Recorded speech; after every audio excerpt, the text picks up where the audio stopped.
He was homeless with a PhD. Rain hammered the tin awning of the 5th Street Public Library. Inside, wrapped in a coat 2 sizes too big, a man with cracked hands and a PhD in theoretical physics sat in the corner. Not to read. He sat there to survive the night. 3 years earlier, his name was on the cover of a scientific journal.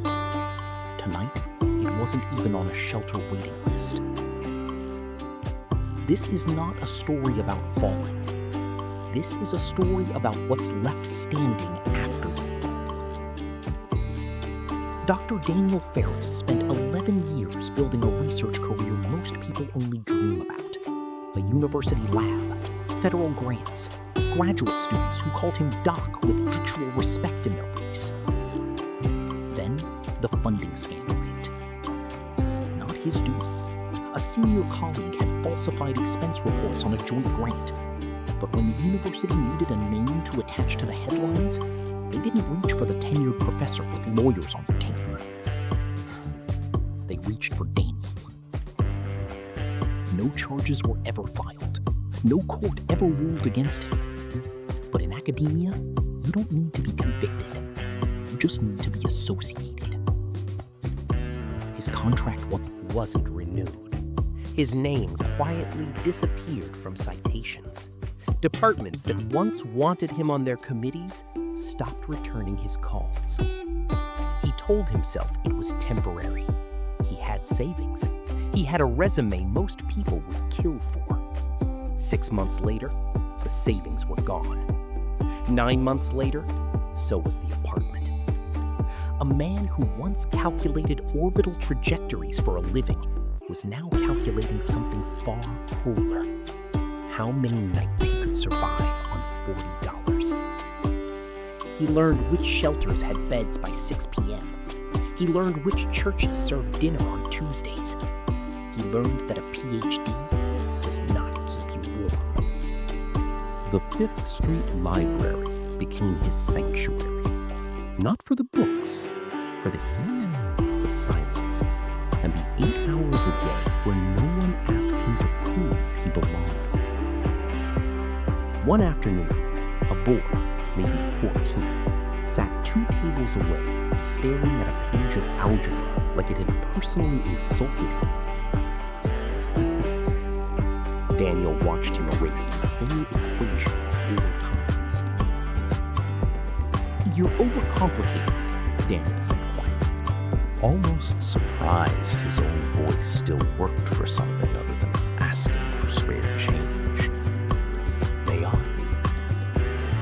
The boy hesitated, the way teenagers do with strangers, then slid the paper over.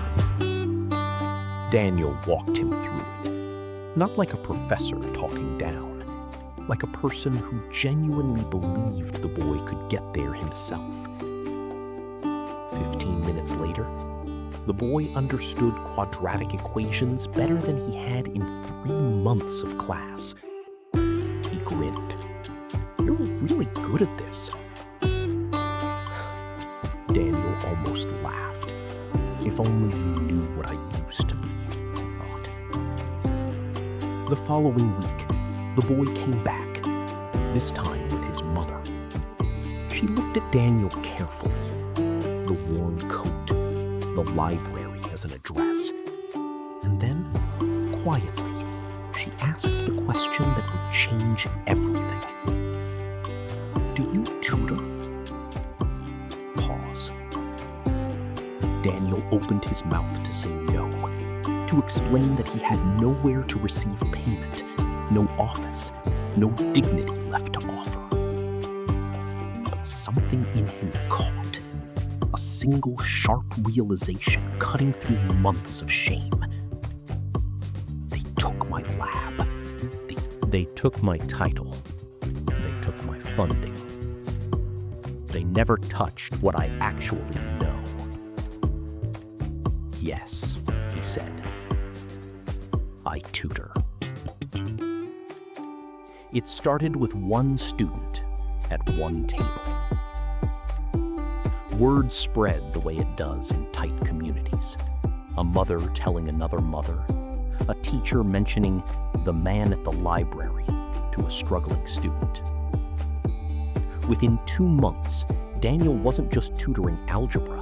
He was teaching chemistry, physics, even college application essays, moving between the library, a church basement on Thursdays, and a community center that let him use a back room in exchange for sweeping up afterward.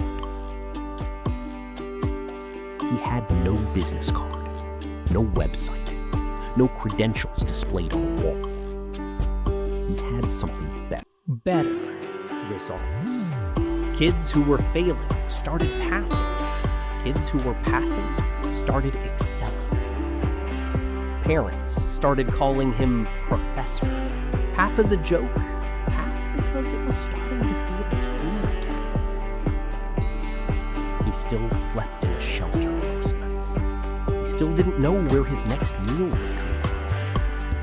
But for the first time in over a year, he wasn't just surviving. He was living. A local nonprofit director heard about the tutor from the library through a parent volunteer. She sat in on one of his sessions, unannounced. She watched him break down a differential equation for a 16-year-old using nothing but a library pencil and pure patience. The kind of teaching she said she hadn't seen since grad school. Afterward, she approached him directly. "I have to ask," she said, "where did you train?" Daniel told her the truth. All of it. The scandal, the collapse, the shelters. She didn't flinch. "I don't care where you've been," she said. "I care." What you can do and what you can do is rare. Within a month, the nonprofit had folded his informal sessions into a real, funded tutoring program. His program, formalized with a modest stipend, a proper classroom, and his name back on a door. Not the door of a prestigious university, a better one. One he built himself from absolutely nothing. Here's what nobody tells you about hitting rock bottom. Rock bottom does not take away your knowledge. It does not erase your skill. It cannot touch the thing inside you that actually helps people. It only takes away your platform. Daniel didn't rebuild his life by waiting for the university to apologize. He didn't rebuild it by chasing back the title, the office, the old version of respect. He rebuilt it by asking one honest question. What do I still have, right now, in this room, with nothing, that could still be useful to someone else? That question is available to every single person watching this. You are not your job title. You are not your bank account. You are not the worst thing that has ever happened to you. You are what you know. You are what you can still give.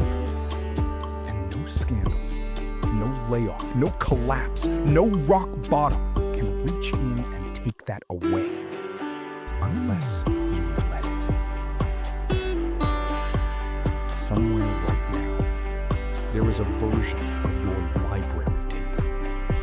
A small, unglamorous place where you could start again with nothing but what's left. Stop waiting for permission to matter. Start where you are. Use what you have. Help the person right in front of you. Daniel lost everything the world could take. He still had enough left to change a kid's life at a library table. What's stopping you from doing the same? Starting today.